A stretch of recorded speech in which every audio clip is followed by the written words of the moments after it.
சென்னை 27/1/2026. கதை எண் 1834. காதுக்கு வந்த இதயம். ஜெசிகாவை பத்தி உங்களோடு தான் பேச முடியும். ஸ்ருதி ஓரா சொல்லியிருக்காங்க, என் குதிரை செய்வது எப்போதுமே சரி. அந்த 2 பெண்களையுமே அவருக்கும் தெரிந்திருந்ததில் எனக்கும் மின்னலைக்கும் அவ்வளவு சந்தோஷம். கார்த்தி போன வாரமே வருவதாக சொல்லி நண்பர் வேலுடன் வந்திருந்தார். நீங்களும் வெட்டினரியனா? இனப்பற்றோடு கேட்ட பொழுது இன்ஜினியர் என்று சொல்லி கார்த்தி அவருக்கு குதிரைகள் மீதான பாசத்தை இன்னும் அடுத்த லெவலுக்கு கொண்டு சென்றார். 6ஆம் தேதி அடுத்து அம்மாவை பார்க்க போகும் பொழுது கோவை ஸ்டேபிள்ஸுக்கு போகப் போகிறேன். 50 ரைடர்களையும் 32 குதிரைகளையும் கொண்டு கோவை அருகே காலப்பட்டியில் குதித்து வருகிறது கோவை ஸ்டேபிள்ஸ். கார்த்திக் 1-2 வார்த்தைகள் தான் பேசினார். ஜெசிகாவை அவருக்கு தெரிந்திருக்கிறது என்பதை அவர் வாய் சொல்வதற்கு முன்பு முகமும் கண்களும் நெஞ்சும் சொல்லிவிட்டது.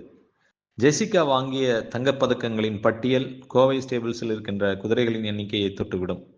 ஒவ்வொரு முறை குதிரைகளை பற்றி பேசும் பொழுதும் இந்த சாதனை பெண்மனை பற்றியோ அவரது இணை பிரியாத குதிரையை பற்றியோ எனக்கு தெரியாத ஏதாவது ஒன்றை சக ரைடர் சொல்லப் போகிறார் என்று இதயத்தை காதில் வைத்து கவனித்து கேட்பேன். கனவு பிடிப்பவர். அப்பா, தலைப்பே எனக்கு ரொம்ப பிடிச்சிருக்குப்பா. யாருக்கு தான் பிடிக்காது? மின்னலைக்கு அந்த கட்டுரையின் தலைப்பு ரொம்ப பிடித்திருந்தது. விடுவிடு விடுவென கலிங்கத்து பரணி பாடல் ஒளி வேகத்தில் படித்து முடித்தாள்.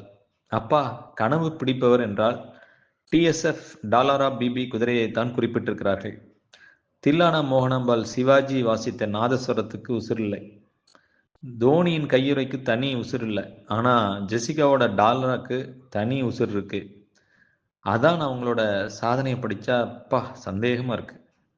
ஆச்சரியத்தின் ஆகாசத்திற்கு போன மின்னலை ஜெசிகாவின் ரசாஜி ஈவெண்ட் வீடியோ பார்த்த எஃபெக்டில் தொடர்ந்து பேசினாள். அப்பா, ஏற்கனவே ஜெசிகாவை பற்றி நீங்க ஒரு புத்தகத்தில் எழுதிட்டீங்க. 2 ஒலிம்பிக் தங்கப்பதக்கம் தனியாவும் 2 குழுவுக்கும், மொத்தம் 4. அதுவும் 2 வேறு கண்டங்களிலே. இடையில 4 வருஷம் கேப் வேற. டோக்கியோவில் 2020 ஜெயிச்சுட்டு பாரிஸ் ஒலிம்பிக்ஸில் 2024 மறுபடி தங்கப்பதிக்கும். அதுவும் அவங்களோட செலிப்ரேஷன், அதை எழுதியிருக்கிற கட்டுரையில் ஓடுகிற வெப்பரத்தம், ஸ்டுபெண்டஸ்பா. நாங்கள் 2 பேரும் சேர்ந்து டாலரா குதிரைக்கு முன்னால் உள்ள TSF என்றால் டிராக்னர் காட்சி குதிரையேற்ற முன்னேற்ற கழகம், பின்னாடி உள்ள பிபி என்றால் சுவிட்சர்லாந்தில் உள்ள பேட்ரிஸ் என்கிற அவர்களோட ஓனர். ஆமாங்க, ஜெஸ்ஸி ரைடர் மட்டும்தான்.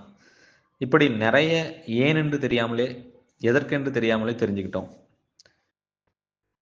சுடும் இரத்த குதிரை, குளிர் இரத்த குதிரை, வெது இரத்த குதிரை, இதுக்கான வித்தியாசங்களை எல்லாம் கிட்டத்தட்ட 30 வருஷமா ரைடிங் போகிற எனக்கு இன்னைக்கு தான்ப்பா சொல்லி தந்திருக்க என்று